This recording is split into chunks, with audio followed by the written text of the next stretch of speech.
The sea sparkles like glass, 7 miles of golden sand stretching endlessly ahead. In Bournemouth, every breeze feels like a welcome, every view like a promise. The Dorset coast glows under English sunlight, where sea and sky blur into endless blue. Welcome to Bournemouth, a seaside town that blends golden beaches with cultural gems, a place where nostalgia meets modern energy. What began as a Victorian health retreat has blossomed into a vibrant escape. Its pine-scented walks and elegant villas remain, but today they sit beside buzzing cafes, live music, and daring coastal adventures. It's a town that doesn't have to try to impress. You simply arrive and it sweeps you up. And at the heart of it all is the beach. 7 miles of fine sand, kissed by gentle surf. Families paddle in safe shallows, couples wander towards quiet Chinese, and colorful huts line the promenade like stripes of seaside joy. In summer, the sands hum with life, but if you seek peace, Alum Chine offers calm corners, and Durley Chine welcomes families with play areas. For many, Bournemouth Beach is where the holiday begins, and sometimes where it ends too, with toes still sandy and sunsets painting the bay. Step onto Bournemouth Pier, a Victorian icon standing proud against the tide. Here, old meets new. Arcade lights blink as children race between rides, yet above the sea, the pier zip launches thrill seekers into open air, gliding from pier to shore 25 meters high. It's the only zip line of its kind in the world, and it turns a seaside stroll into a moment of adrenaline you'll never forget. Back on land, the town breathes through its gardens, 3 tiers of green ribbon through the center, the lower gardens alive with bands, ice creams, and floral displays. The central gardens, shaded with quiet woodland paths, and the upper gardens, where exotic trees whisper stories from faraway lands. It's a walk that feels timeless, linking the beach to the heart of town. Each step a reminder that beauty doesn't need spectacle to impress, but sometimes spectacle is exactly what calls.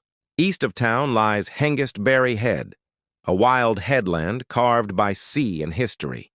Its cliffs tell tales millions of years old. Its paths thread through heathland and lagoons alive with birdsong. Families ride the cheerful land train to Mudderford Spit, while walkers stride out to sweeping sea views. For photographers, it's a dream. For children, a natural playground. For everyone, a breath of fresh coastal air. Rainy day? Bournemouth has an answer. Step inside the oceanarium, where the world beneath the waves comes alive. Glide past rays, turtles, and schools of tropical fish. Watch cheeky otters tumble and dive. Journey from the Amazon to the Antarctic without leaving the pier.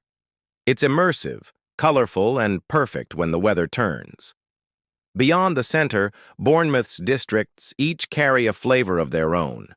In Westbourne, boutiques and indie cafes hide within a Victorian arcade, the air scented with roasted coffee and handmade bread. Southbourne, by contrast, feels more relaxed, its wide sands quieter, its clifftop parks open for picnics, its brunch spots buzzing with locals. Together, they show that Bournemouth isn't just a resort. It's a collection of communities, each with a charm worth discovering. On the clifftop, one of Bournemouth's treasures waits, the Russell-Cotes Art Gallery and Museum.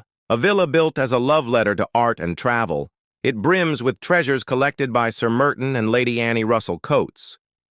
Pre-Raphaelite paintings glow on the walls. Japanese scrolls hang in quiet corners, and every room frames a view of the sea below. It feels less like a museum, more like stepping into the dream of another age. As the day fades, Bournemouth comes alive in a different way. The Pavilion Theatre glows with its Art Deco curves, welcoming musicals, comedy, and drama. Just along the seafront, the Bournemouth International Centre draws crowds for concerts and shows. From local performers to world tours, the town's stages remind you that Bournemouth isn't only about sun, it's about soul. For a gentler evening, walk to Boscombe Pier. Less busy than its neighbor, it invites reflection. Here, the surf schools line the sands, teaching beginners to ride the waves. Paddleboards skim across calm mornings. Surfers carve through autumn swells. After the water, Boscombe Chine Gardens offer a leafy retreat, perfect for a picnic or just a pause before heading back. And then to see the coast another way on wheels or by lift. The promenade stretches flat and free, 7 miles of cycle-friendly path from Sandbanks to Hengistbury Head. Rent a bike, an e-scooter, or simply walk and watch the views unfold. And if you'd rather rise than roll, Bournemouth's cliff lifts still run as they have for over a century, carrying visitors from shore to clifftop with retro charm and timeless sea views. But Bournemouth isn't only a destination, it's a gateway. In an hour, you can stand on the Jurassic coast, hunting fossils at Lyme Regis, or gazing at Durdledor's Arch. To the east, the New Forest opens with ponies, cycle paths, and hidden villages. To the west, Poole Harbor and Brownsea Island offer sailing, kayaking, and wildlife. Bournemouth is the center point of it all, and so this town reveals itself, not as one story, but many. Sunbathers and surfers, artists and families, romantics and adventurers all find a place here. It's a classic seaside escape with a modern heartbeat, a reminder that sometimes the simple mix of sea, sand, and spirit is more than enough.